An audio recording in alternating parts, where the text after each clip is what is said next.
Straight from the Department of Agriculture, Regional Field Office No. 5, San Agustin, Pili, Camarines Sur. Alamin ang mga bagong impormasyon, proyekto, pulisiya, teknolohiya at mga kaganapan sa agrikultura sa Bicol. Dito lang sa Umasenso Online. Magandang araw mga ka-Umasenso! Tara na't manood at makinig ng Umasenso sa pagsasaka at pangingisda. dito lang sa Umasenso Online. Ako po si Bettina Belen. At ako naman po si Annelyn Baleza mula sa Regional Agriculture and Fisheries Information Section. Ika-19 na episode na po natin mga ka-Umasenso. Maraming salamat po sa inyong pagtutok sa ating online show na naglalayong ibida ang sektor ng agrikultura sa rehiyon. At dahil ilang tulog na lang ay Pasko na mga ka-Umasenso, maagang regalo namin sa inyo ang mga dagdag na impormasyon at serbisyo mula sa kagawaran ng pagsasaka sa Bicol.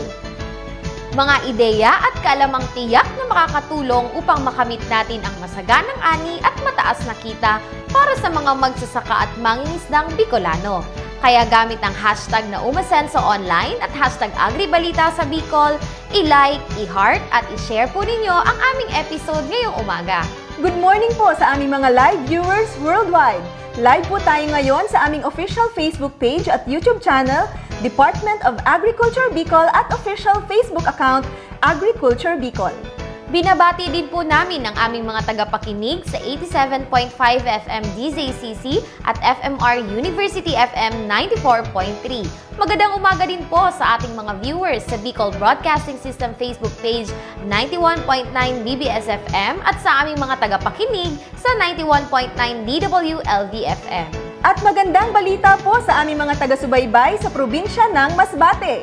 Tuwing Miyerkules, mapapanood nyo na rin po ang Umasenso Online sa Facebook page ng DYME 783 Radyo Masbate. Muli niyo po kaming samahan ngayong umaga sa isa na namang umaasensong talakayang siksik, liglig at umaapaw sa impormasyon at kaalaman sa pagsasaka at pangingisda.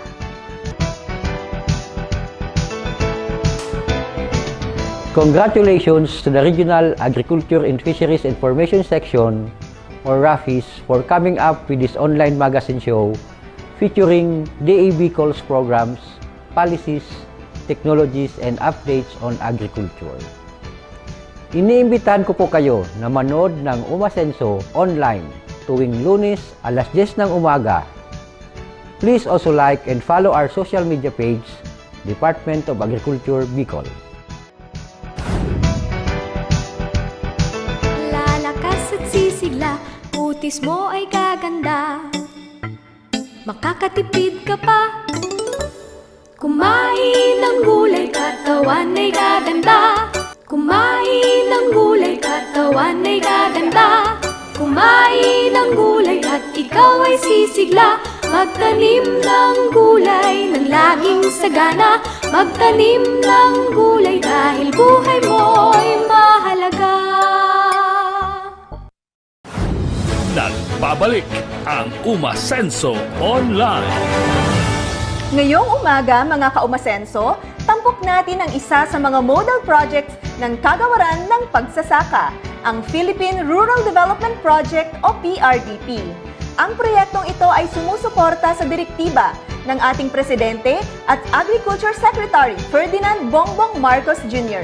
na palakasin ang mga commodity value chains, gawing prioridad ang mga farm-to-market roads upang mapabuti ang market connectivity at mapatatag ang food security sa ating bansa. Panoorin natin ang naging panayam ni DA RAFIS Chief Ma'am Lovelia Guarin, kina DA Bicol Regional Director and concurrently PRDP RPCO5 Project Director Rodel Peter Nilia at AMAD Chief and RPCO5 Deputy Project Director Ma'am Adelina A. Losa.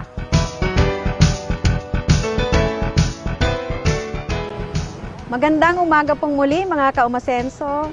Sa muli po ako si Lovelia Guarin, DA Bicol RAFIS Chief para sa UMA Update. Ngayong umaga tampok natin sa ating segment ang isa sa mga ipinagmamalaking special projects ng kagawaran ng pagsasaka, ang Philippine Rural Development Project or PRDP. Itinuturing ito na model project ng DA na sumusuporta sa direktiba ni President and Agriculture Secretary Ferdinand Bongbong Marcos Jr. to rebuild the commodity value chains and prioritize farm-to-market roads to increase market connectivity and increase food security. Pangbigyan po tayo ng mahalagang impormasyon ukol sa PRDP. Kasama po natin ngayong umaga ang Regional Executive Director and concurrently Project Director ng PRDP RPCO5, Regional Executive Director sa Rodel P. Tornilla, and RPCO5 Deputy Project Director Ma'am Adelina A. Losa. Sir, good morning! Merry Christmas! Merry Christmas, love! At Merry Christmas din sa mga tagapakinig at online viewers ng Umasenso Online. Ano po ang programang Philippine Rural Development Project? Ang Philippine Rural Development Project or PRDP ay isang proyekto na pinondohan ng World Bank, National Government, and partner LGUs. Originally, ito ay tatagal ng 6 na taon mula noong 2014 bilang upscale ng Mindanao Rural Development Program. Ang MRDP ay isang poverty alleviation program ng Department of Agriculture na ipinatupad sa 225 na munisipyo at 26 na probinsya sa Mindanao. Sa original loan, ang PRDP ay may total project cost na 27.48 billion. Ang 20.5 billion nito ay galing sa World Bank, 287 million ay grant financing from Global Environment Facility or GEF, 3.579 billion sa national government at 3.118 billion sa local government unit equities. Aside from that, meron din itong 450 million US dollars na additional financing. 170 million US dollars or 8.5 billion pesos sa first additional financing which took effect in May 2018 at 280 million US dollars or 14 billion pesos na na-approve noong June 2021. Kabilang na dyan ang 18.3 million euro or 1 billion co-financing grant from the European Union. Good morning, Ma'am Nene. Good morning, love. Ano po ang mga objective ng Philippine Rural Development Project? Ang layunin ng proyektong ito ay mag-establish ng modern, value chain-oriented at climate-resilient na agriculture and fisheries sector sa pamamagitan ng mga infrastructure, pasilidad, teknolohiya at impormasyon upang mapataas ang income, productivity at competitiveness ng mga beneficiaries nitong proyekto. Sinusulong din ng PRDP ang pagpapataas ng good governance, transparency at accountability at all stages of project cycle. Ano po ang mga components ng PRDP? Ang PRDP ay may 4 na components. Ang una ay ang investment for AFMP or planning at the local and national levels or local and national level planning component ang tinatawag natin na I-Plan. Mayroon din intensified building up of infra and logistics for development or infrastructure development component. Ito po ang tinatawag nating I-Build. At mayroon ding investments for rural enterprises and agricultural and fisheries productivity or enterprise development. At ito po ang tinatawag nating IRIP. At ang pang-4 na component ng PRDP ay Project Implementation Support, I-Support. Kabilang dito ang finance, procurement, accounting, administrative, monitoring and evaluation, CES, GGU, and Invoice. So may 4 po palang component yung PRDP, yung I-Plan, I-Build, I-RIP, and I-Support. Opo. Okay. Sino-sino po ang mga beneficiaryo nitong PRDP, lalo na po dito sa Bicol Region? Ang Philippine Rural Development Project or PRDP ay magbibigay ng suporta sa mga maliliit na magsasaka at mangingisda upang mapataas ang kanilang produksyon, mapabuti ang kanilang access sa merkado, at mapataas ang kanilang kita. Sa IRIP, mga magsasaka at mangingisda, pati na rin ang processors at traders, na-identify sa provincial or regional priority commodity value chain. Magsisilbing target proponent groups or PG. Ang mga farmers ay dapat rehistrado sa RSBSA at ang mga organizations ay dapat rehistrado sa FEBIS. Paano po nakikinabang ang mga beneficiary dito sa mga programa ng PRDP? Direkta silang makikinabang sa proyekto through technical services, capacity building, market linkaging, and financial assistance.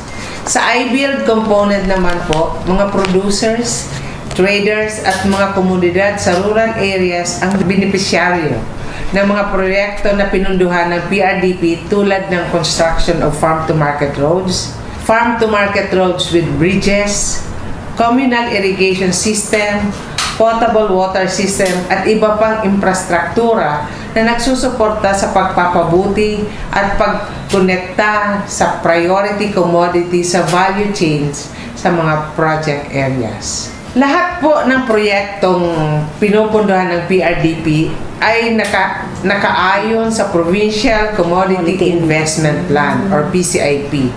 Isang 3-year ruling plan na inihanda ng I-Plan team katuwang ang Provincial Project Management and Implementation Units kung saan makikita ang mga investment opportunities and strategic interventions for the development of provincial priority commodities base na rin po sa isinagawang stakeholders consultations. Kaya pala maraming mga PCIP ang kinakam up po ng mga probinsya.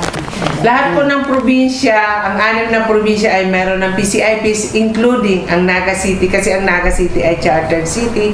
Dapat meron din silang Naga City Investment Priority Plan.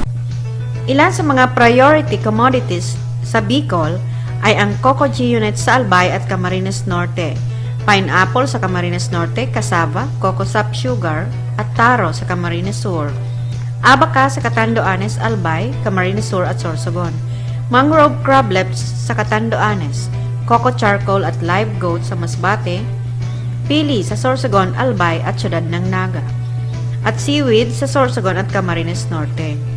Prioridad rin sa lahat ng probinsya sa rehiyon ang swine at native chicken. Isinusulong din ng lahat ng probinsya sa Bicol, maliban sa Camarines Norte ang dairy cattle. Binibigyang prioridad naman sa lalawigan ng Masbate at Sorsogon ang biodiversity commodities. Kumusta po ang status ng mga PRDP projects na pinondohan po dito sa Bicol Region? As of November 24, 2022, ang PRDP Bicol ay mayroong total na 81 sub-projects na nagkakahalaga ng 6.62 billion pesos. 60.49% o 49 sub-projects nito ay mga completed o natapos na nating mga sub-projects. 27% o 22 sub-projects ay ongoing at ang 18.5% or 15 sub-projects ay under procurement pa lamang. Under the iBuild, we have 18 completed sub-projects, of which 15 sub-projects are under the original loan, while 3 sub-projects are under the additional financing 1, amounting to a total of 1.47 billion pesos. Ito po ay nagkaroon na ng benepisyo sa 163,054 project beneficiaries. Sa IRIP naman, we have 28 completed sub-projects worth 140 million with 17,788 project beneficiaries. Ano-ano pa po ang ibang ongoing projects under PRDP dito sa Bicol? Sa iBuild component po, mayroon po tayong 16 ongoing sub-projects. 2 po yan ay under the original loan. At isa po ay under additional financing 1 amounting to 176.97 million pesos. Ito po ay sa Viga, Catanduanes. And while sa additional financing 2, we have a total of 13 sub-projects from the province of Masbate amounting to 2.89 billion pesos. IRIP component naman, ang Bicol ay mayroong 2 under procurement. Ito po ay yung sa RDC Swine Hub Enterprise sa Catanduanes, sa Virac, at ang isa ay Cassava Flour Processing and Marketing Enterprise sa Batu, Camarines Sur. Lahat po pala ng probinsya meron ang PRDP. Opo, at sayang naman po, pagkakataon na po ng ating mga farmers and fisher folk na ma-develop ang kanilang mga enterprises at ang kanilang mga locality. Sa ngayon, sir, ano na po yung mga naging benefits or emerging benefits at impact ng PRDP sa ating mga kanayunan sa Bicol? Okay, batay sa ating project development objectives, ilan sa mga emerging benefits ng PRDP sa project sa Bicol ay, first, pagtaas ng real household income ng mga magsasaka at mangingisda na direktang nakikinabang sa mga proyekto ng PRDP. Second, pagtaas ng income ng mga beneficiaries na kasali sa Enterprise Development Sub-Projects or na under ng IRIP. Kasama din dito ang pagtaas ng value ng kanilang annual marketed output. Maraming magsasaka ang naaabot ng mga tulong at serbisyo ng kagawaran ng pagsasaka at mas maayos at epektibong pag-manage ng marine protected area sa piling global environment facility sites. Sa katunayan po, under our GEF unit, tumanggap po ng parangal ang dalawa sa ating mga GEF sites. First place, excellent coral cover condition at ang Matnog Marine Protected Area. At second place naman po ang San Fernando Fish Sanctuary and Marine Reserve sa San Fernando, Masbate in terms of management effectiveness assessment tool.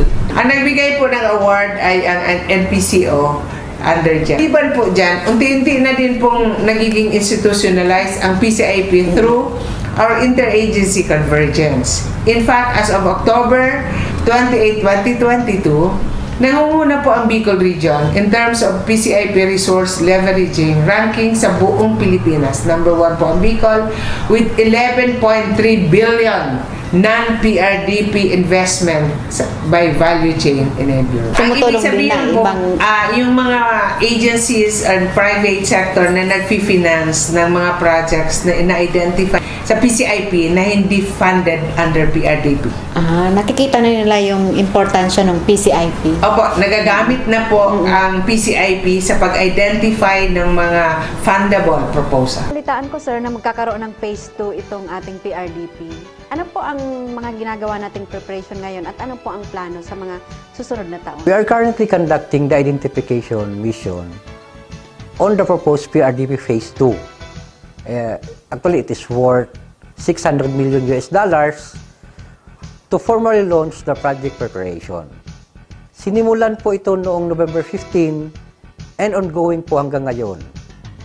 Tinatalakay nito ang rasyonale ng bagong proyekto, initial scope at design nito, mga documentation requirements ng World Bank, processing timeline ng ating pamahalaan, at iba pang mahalagang issues and concerns sa project implementation.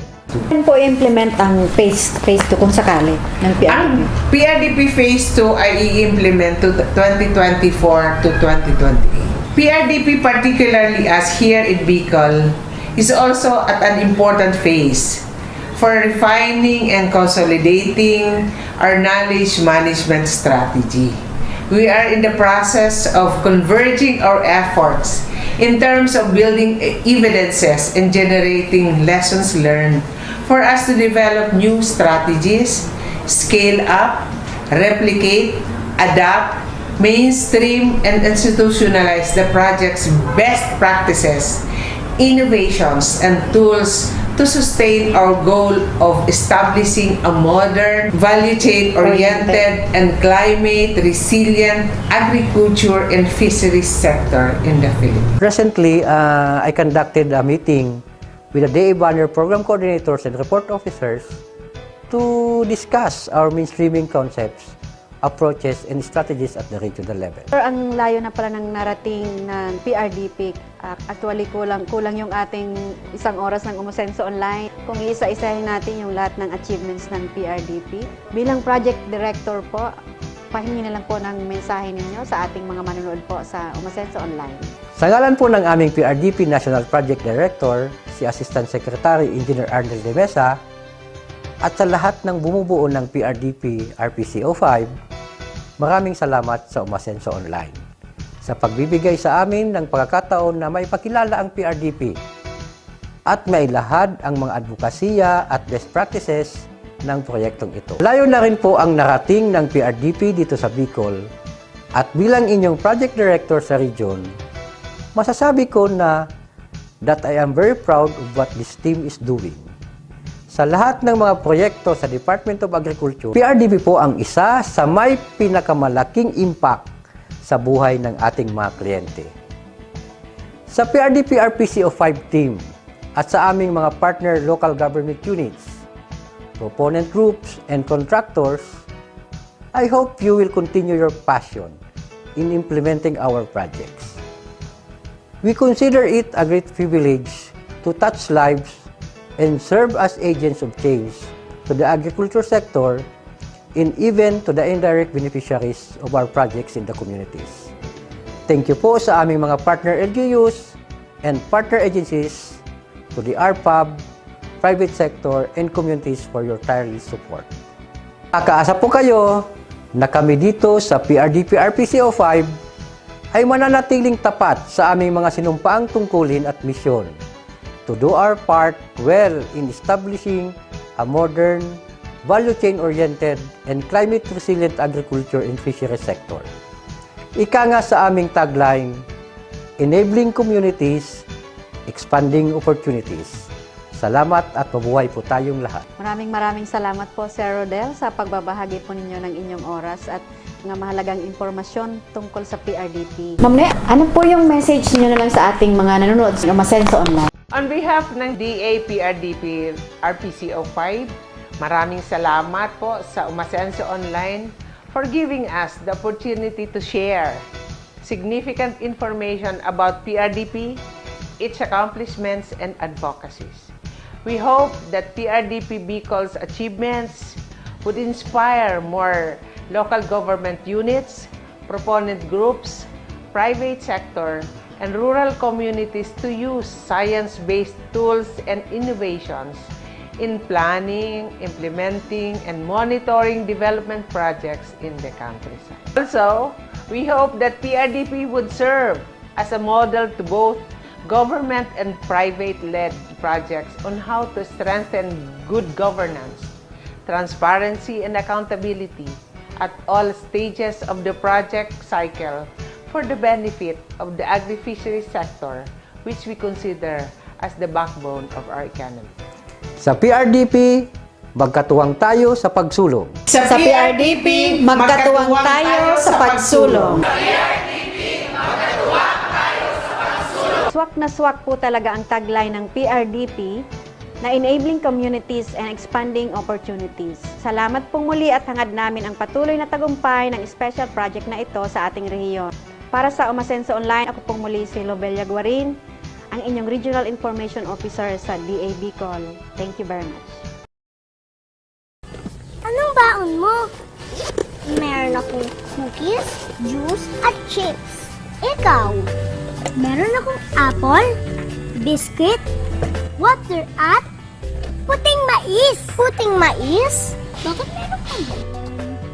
Sabi kasi ni Mommy, ang puting mais ay sagana sa nutrisyon. At nagbibigay sa akin ng energy. Pagod na ako. Buti ka pa, mabilis ka tumakbo at di mabilis mapagod. Kaya nga lagi akong kumakain ng puting mais para iwas sakit at pure energy para sa batang maliliit. Ito, kain ka din. Nagbabalik ang Umasenso Online para sa ating mga umaarangkadang balita.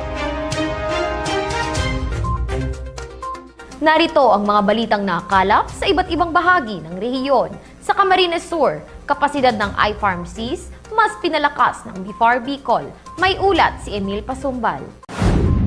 Upang patuloy na paigtingin ang kapasidad ng mga iFarm-Cs sa usapin ng Fisheries Management Areas or FMA sa rehiyon, isinagawa ang Strengthening the Capacity of iFarm-Cs in Policy and Governance, the FMA Approach, noong Nobyembre 15 hanggang 16 ng taong ito sa Naga City. Ang aktibidad ay nagtipon ng mga kinatawan ng iFarm-C na kinabibilangan ng I-Pharmacy Chair, Vice Chair, mga kinatawan ng LGU, SBN Agriculture and Fisheries, Municipal Planning and Development Officer, MAU, AT for Fisheries, at mga kinatawan ng Office of the Provincial Agriculturist, Academe, non-government organization, at BIFAR provincial offices. Layunin ng aktibidad na mas mapatatag ang partisipasyon ng I-Pharmacies at mas mapalawak ang kaalaman ng mga ito sa kanilang representasyon at responsibilidad sa FMA Management Board. 8 kostal na komunidad sa Bicol ang nabibilang sa 4 na FMAs, FMA 1, FMA 7, FMA 11 at FMA 12. Pinangunahan ni Dr. Noemi S. Valenzuela, hepe ng Regional Fisheries Training and Fisherfolk Coordination Division, ang aktibidad. Nagbigay ng pambungad na mensahe si Melchor B. De Ramas, BIFAR 5 Administrative Officer, habang nagpaabot ng mensahe ng pagsuporta si OIC National Director Atty. Demosthenes R. Escoto sa pamagitang recorded video. Nagbigay ng update si Nazario Bruguera, Head of Information and Coordination Unit, ng mga milestones ng National Pharmacy sa Fisheries. Ipinabati ni Dr. Noemi Valenzuela ang kasalukuyang kalagayan ng pangisdaan sa rehiyon at kung ano ang mga insentibo at oportunidad sa mga LGU kapag matatag at maayos ang pharmacies ng kanilang lugar. Ang benefit nito sa fisherfolk natin, syempre, geared towards sustainable fisheries management and development. So, ibig sabihin, ang paningin natin ng pag-manage na ating fishery stock, hindi lang nakalimit sa isang bayan, hindi lang siya sa isang fishing ground, kundi ngayong pangmalawakan na depende sa range ng distribution ng ating stock, ng ating fishery stock sa buong Pilipinas and even beyond the Philippine waters. Nagbigay naman ng kanilang mga testimonya at kwento ng tagumpay ang mga gawad saka at MMK achievers gaya ng LGU Mercedes Camarines Norte na pinangunahan ni Mayor Alex Pajarillo, Mauruelia de los Reyes at mangingisdang leader na si Roy Ladea. Ipinahayag naman ni Engineer Arthur Merico ng Aroroy Masbate ang kwento ng kanilang tagumpay at buong suporta sa pharmacy ng lokal na gobyerno. Sa ngalan naman ni Masbate City Mayor Rowena Tuason, ibinahagi ng City Agriculturist Engineer June Ahero ang mga best practices ng syudad at kung paano nila nakamit ang tagumpay sa kabila ng maraming pagsubok. Ipinakita ng mga ito na malaki ang papel na ginagampanan ng mga mangingisdang leader, Pharmacy Chair o I-Pharmacy Chair bilang mga tagapamahala ng pangisdaan. Samantala, sa kalawang araw ng aktibidad, tinalakay ni Nona P. Enolva ang ecosystems approach to fisheries management at isinaad ang kahalagaan nito sa pagtatag ng fisheries management area sa rehiyon. Tinalakay ni Atty. Glenny V. Gumban, NPharmacy Secretariat, ang tungkol sa fisheries policy and governance, its logical framework, RA 8550 as amended by RA 10654 at Agriculture and Fisheries Modernization Act or AFMA. Sa pakikilahok ko sa aktibidad na ito at pakikinig sa mga testimonya, hanga ako sa mga LGUs ng Mercedes, Masbate City at Aroroy. Napaka-empowered ng mga fisherfolk nila. Nagsilbing inspirasyon ang lahat ng mga testimonya ng tagumpay at best practices na naibahagi rito at gusto naming maibahagi sa LGU Magallanes upang magawa rin namin at magsimula ng ma-reorganize ang pharmacy sa aming lugar sa 2023. Pagsasalaysay ni Maria T. Evans Marana, MPDO ng Magallanes, Sorsogon. Bahagi ng layunin ng aktibidad na malaman ng mga I-Pharmacies ang kanilang mga kapasidad para makilahok at magpatupad ng FMA at magbigay ng rekomendasyon sa pamamagitan ng resolusyon at ordinansa. Kasama si Bonks Alano, ito po si Emil Pasumbal nag-uulat para sa Marangkadang Balita. PRDP Bicol, pinasinayaan ang groundbreaking ceremony ng AA Slaughterhouse sa Buhi, Camarines Sur. Narito si Mitch Altigura para sa detalye. Kamakailan lang ay masayang nagdiwang ang bayan ng San Rafael sa Buhi, Camarines Sur sa isinagawang groundbreaking ceremony para sa construction ng kanilang AA Slaughterhouse. Ito ay pinasinayaan ng Philippine Rural Development Project Regional Project Coordination Bicol Team sa pangunguna ni Deputy Project Director Adelina A. Losa, National Meat Inspection Service Representative Dr. Alex Temptonuevo at Local Government Unit ng Buhi sa pamumuno ni Mayor Ray Lacoste. Una, yung kahalagahan ng pag-establish ng slaughterhouse dito sa amin. Una, yung existing na slaughterhouse namin dito nagko-contribute ng pollution sa Lake Buhi na kung saan talagang gusto natin maalis ito. Pangalawa, gusto natin magkaroon ng safe na paggamit ng mga constituents dito sa atin, yung proper handling at saka yung ito napakalaking bagay ito sa amin within terms to revenue na kung saan pwede sa isang lugar lang na pwede magkatay ng mga baboy, ano man ang animals na pwede dalhin dito. Pero ito, malaking bagay ito para sa amin kung saan sabi ka nila pangalawa ito sa Middle Region na kung saan magkakaroon ng AA slaughterhouse. So in terms of environment, in terms of revenue, malaking bagay ito para sa amin. Kaya nagpapasalamat kami sa PRDP na kung saan talagang pinagkaloob ito sa amin. This is a gift and para sa amin, sa mga taga. Maraming salamat. Ang buong pasilidad ay aabot ng 2,000 square meters. Mayroon itong 256.83 square meters slaughterhouse building na may 124 square meters holding pens.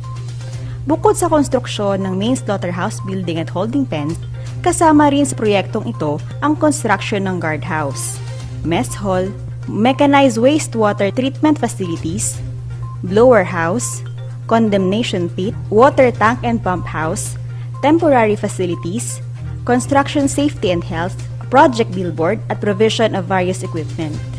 Ang itatayong municipal slaughterhouse facility na ito ay makakatulong sa LGU ng Buhi upang maipasa ang kinakailangang pamantayan na itinakda ng National Meat Inspection Service upang magkaroon ng mataas na kalidad ng produktong karne at gawing epesyente ang trading segment ng mga produkto upang magkaroon ng mataas na income at local revenue. Ako po si Christine Presentacion Oliveros ng San Rafael. Ako po ay nagpapasalamat. Malaking tulong po dito sa aming barangay, sa mga tao po dito. Nabigyan po kami ng magandang pwesto, magandang project. Dahil ang lahat ng ito ay para sa ikabubuti ng mga tao, hindi sa kalusugan. Kasi nagkaroon tayo ng malinis na paggawaan ng mga pagpapatay ng baboy para yung mga tao dito sa San Rafael, hindi lang sa San Rafael, siguro sa entire Buhi ay magkakaroon ng magandang pagkakatay ng baboy at magkakaroon ng malinis na karne, siyempre para sa ating mga kalusugan. Ang direktang benepisyaryo ng proyektong ito ay 1,365 livestock raisers, 21 meat vendors at iba pang mga establishmento. PRDP, maraming salamat po! Ito po si Mitch Alfigora, nag-uulat para sa Umaarangkadang Balita. Sa Albay, mga benepisyaryo ng AMIA nabigyan ng kabuhayan at kaalaman sa pagsasaka. May ulat si William Lavapié.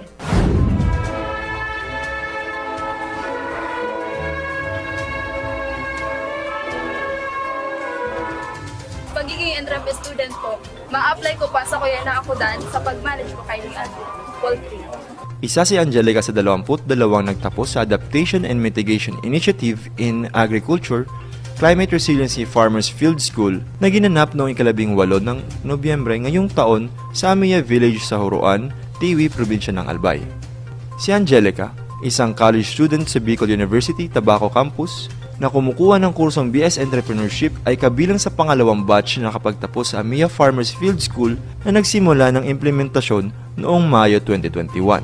Sila ay nagsanay sa tamang pamamaraan ng pagmamanukan sa loob ng 4 na buwan. Ang 400 heads ready-to-lay white leghorn na kanilang inalagaan ay binigay ng Balik Probinsya Bagong Pag-asa Program or BP2 ng Department of Agriculture noong Oktubre 2021 ay kaya mangitlog ng hanggang sa 300 bawat araw. Ngayong taon, nabigyan pa sila ng BP2 ng karagdagang 180 heads ready-to-lay white leghorn. Nagpaabot naman ng pasasalamat ang municipal agriculturist ng Tiwi na si Jose R. Claudio sa AMIA dahil nabigyan sila ng pangkabuhayan lalo na noong kasagsagan ng pandemya. Yung una nito, yung AMIA 1. Ngayon, nag-expand, naging AMEA 2, hanggang ngayong graduation.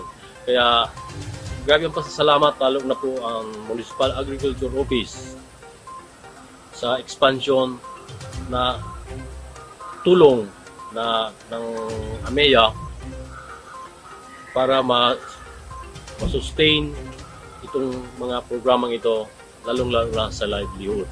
Sa ngayon, mayroon ng 14 na AMEA villages sa Bicol. Ayon kay Sandy Bobier, AMEA Assistant Program Coordinator, layunin naman nila ngayon na magkaroon ng pangkabuhayan ang kanilang mga benepisyaryo sa sites tulad ng manukan at hydroponics. Sinabi rin niya na sa pagpili ng benepisyaryo, kailangan ito ay edad 18 hanggang 50 taong gulang, nagsasaka ng mas bababa sa 1 hektarya at pwede rin ang estudyante. Dagdag pa niya, So mga beneficiaries po natin, sinaselect po natin sila base po sa kanilang kakayahan na magbigay ng anumang counterpart sa implementasyon ng AMEA tulad ng oras na pwede lang i-devote sa mga aktibidades tulad ng Climate Resiliency Farmers Field School. Napakahalaga ang counterpart ng ating mga beneficiaries na masigurong magsasucceed ang ating mga binibigay na mga intervention. dumalo rin sa nasabing graduation ceremony si Honorable Jaime C. Villanueva, Municipal Mayor ng Tiwi, na nagpaabot ng kanyang mensahe sa mga nagtapos at pasasalamat sa AMEA. Aniya, nakikita niya ang potensyal na lumaki pa ang manukan bilang negosyo at malaki ang may tulong nito sa mga benepisyaryo. Binigyan din rin niya ang kalagayan ng pagpupursigi at pagmamalasakit hindi lamang sa negosyo kundi pati na rin sa mga membrong nagtatrabaho. Unang-una gusto kong magpasalamat sa Department of Agriculture, sa AMEA, Adaptation and Mitigation Initiative in Agriculture. Isang napakaganda na programa ng Department of Agriculture na talagang nakakabigay ng hanap buhay, pangkabuhayan sa mga mamamayan, direkta sa mga barangays. Sabi ko nga, meron kaming tinatayo na central kitchen sa Tiwi Central School para doon sa mga malnourished. Dito kami kukuha ng mga eggs na kailangan namin buhay. Ang local government ng Tiwi ay sumusuporta din sa abot ng aming makakaya sa mga pangangailangan ng ating AMEA dito sa Horoan. Ito si William Lava P. Jr. nag-uulat para sa umaarangkadang balita. At yan po ang ating mga umaarangkadang balita. Itinuturing natin silang man's best friend. Ang kanilang katapatan, pagmamahal, at pakikisama sa atin ay wagas at hindi matatawaran. Subalit sa kabila nito'y marami pa rin sa kanila ang napapabayaan at nagiging banta sa kalusugang pampubliko. Ano-ano nga ba ang mga responsibilidad sa pag-aalaga ng aso? Ugaliing pabakunahan ang inyong mga alagang aso laban sa rabies taon-taon. Maaring lumapit sa inyong pinakamalapit na municipal, city, provincial veterinary o agriculture office upang magpa-schedule ng pagbabakuna sa inyong lugar. Bigyan ang inyong alagang aso ng sapat na pagkain, pag-aalaga at atensyon. Panatilihing malinis at maginhawa ang kulungan o tirahan nito upang maiwasan ang pagkakasakit.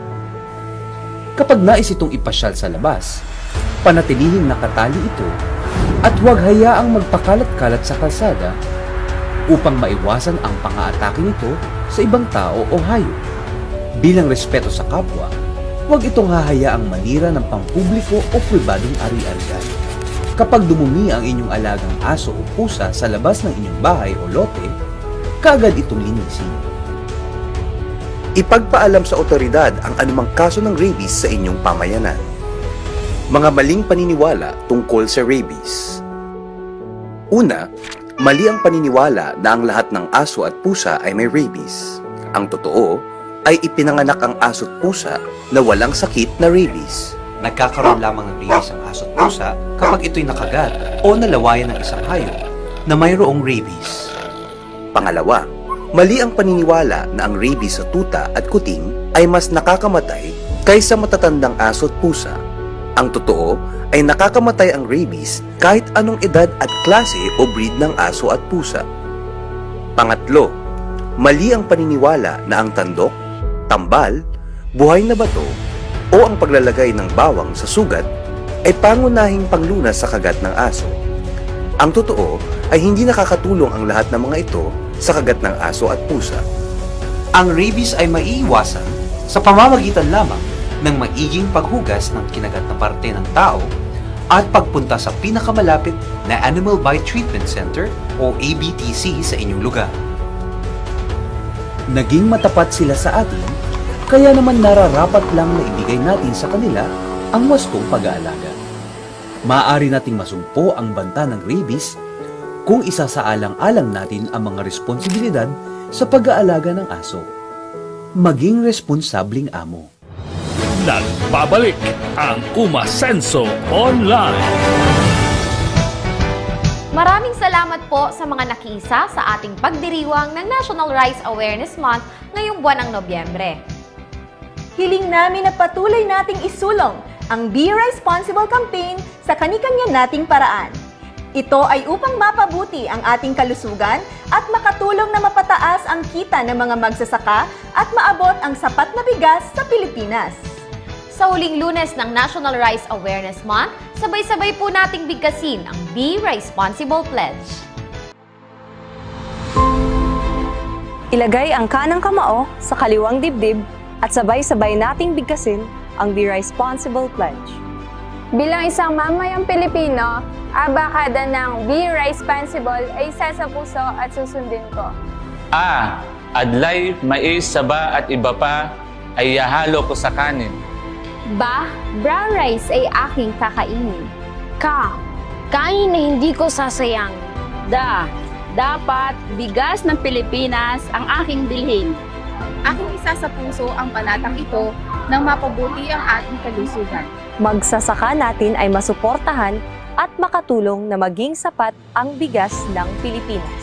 Susundin ko ang abakada na ito dahil malaki ang magagawa ko para sa bansa at magsasakang Pilipino. Sa bawat buti ng bigas o kanin na aking matitipid, ay may sagip.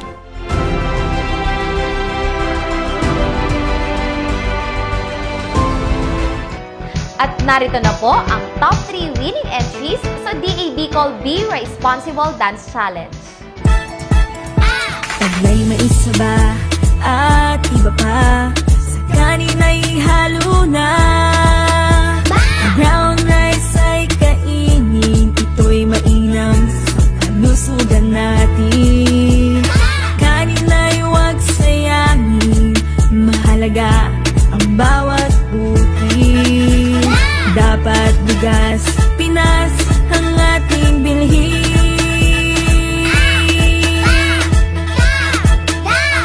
Let's be responsible. Let's be responsible. Let's be responsible.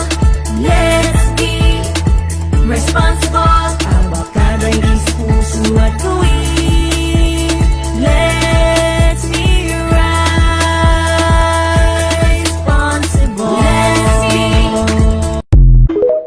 Ang huhusay naman at talaga namang ginalingan ng ating mga winners sa pagti-TikTok, Bettina. Congratulations po kina Ruby Ann Iraola, Clarice May Alfonso, Heidi Gonzalez, Angelica Norado at Manase Acacio ng RSBSA Bicol. Congratulations din po kay Angela May Oblinda ng RISE Program at Barbie Ann Valera at Ira Mia Cortizano ng Office of the RTD for Research and Regulations. Sa muli, maraming salamat po sa inyong suporta sa Be Responsible campaign. Sa mga nais pong sumali sa Be Responsible Dance Challenge, maaari pa po kayong humabol. Ang TikTok Be Responsible Dance Challenge ay bahagi pa rin po ng ating pagdiriwang ng National Rice Awareness Month. Gamit ang Be Responsible jingle, sabayan ang Be Responsible Dance o gumawa ng sarili ninyong dance steps upang isulong ang Be Responsible campaign. Mapapanood niyo po ang Be Responsible Dance sa episode na ito ng Umasenso Online at maaari niyo rin pong i-download ang Be Responsible jingle sa link na makikita ninyo sa ibaba ng screen.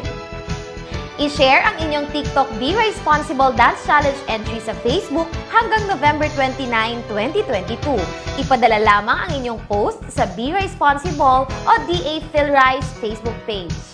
Mananalo ng Be Responsible gift packs na 5 kilo ng brown rice, t-shirt, face mask at iba pang freebies mula sa DA PhilRice ang mga entries na may higit sa 1,000 views.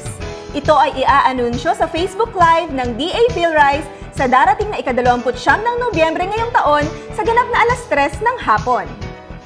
Malaki ang magagawa natin upang masuportahan ang mga magsasaka at makatulong na maging sapat ang bigas sa Pilipinas. Kaya maging Be Responsible na! Let's be responsible. Let's be responsible. Let's be responsible. Sa'yo'y mahalaga ang kanin, kalusugan mo at bayan natin. Ang akada ng Be Responsible, isa puso't gawin natin. Madaling tandaan, abakada ng Be Responsible. Let's be responsible. Let's be responsible. Abakada'y isa puso at gawin. Let's be responsible. Taglay maisaba at iba pa, sa kanin ay halo na. Brown rice ay kainin, ito'y mainam sa kalusugan natin. Kanin ay huwag sayangin, mahalaga ang bawat butil. Dapat bigas, Pinas ang ating bilhin.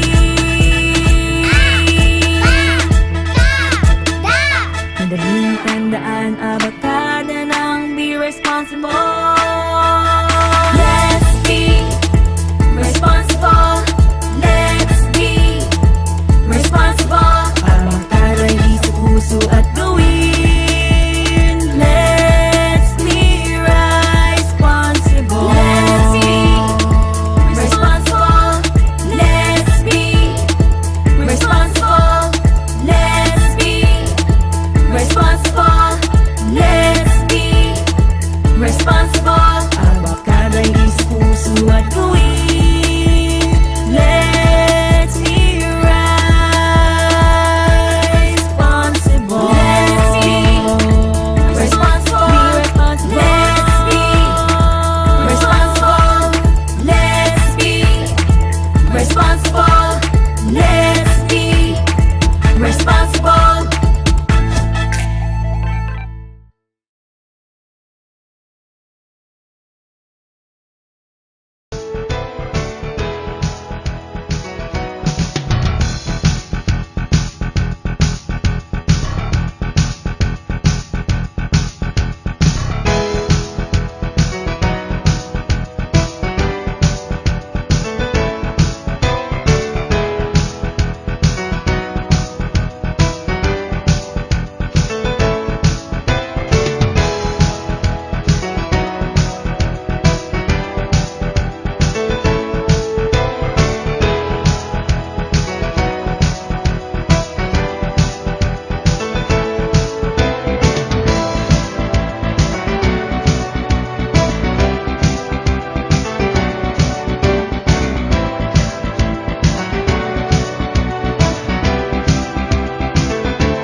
Nagbabalik ang Umasenso Online. At dyan po nagtatapos ang ating umaasensong talakayan sa araw na ito. Sa ngalan ni DA Bicol Regional Executive Director Rodel Ternilla at Traffic Chief Ma'am Lovelia Guarin, muli po kaming nagpapasalamat sa inyong patuloy na pagsubaybay. Magkita-kita po tayong muli sa Lunes, 10:00 ng umaga. Mapapanood niyo po ang replay ng Umasenso Online sa Department of Agriculture Bicol Facebook page at YouTube channel at Agriculture Bicol Facebook account. Mapapanood nyo rin po ang Umasenso Online sa Bicol Broadcasting System Facebook page 91.9 BBS-FM at mapapakinggan sa kanilang radio station 91.9 DWLV-FM. Mapapakinggan niyo rin po kami sa Broadcast Center ng Camarines Sur Polytechnic College's 87.5 FM DZCC at FMR University FM 94.3. Mapapanood niyo rin po ang Umasenso Online tuwing Miyerkules sa Facebook page ng DYME 783 Radio Masbate. I-like, i-heart at i-share niyo po ang aming episode ngayong umaga. Gamitin lamang po ang hashtag na Umasenso Online at hashtag Agribalita sa Bicol. Malaya din po kayong ipaabot sa amin ang inyong mga feedback, mungkahi at mga tanong tungkol sa episode namin ngayong araw. Mag-comment o magpadala lamang po kayo ng inyong mensahe sa aming Facebook page at Facebook account. Sama-sama tayong matuto, makibahagi at umasenso sa agrikultura. Dito lang sa Umasenso Online. Sa kagawaran ng pagsasaka, dito magmumula ang tunay na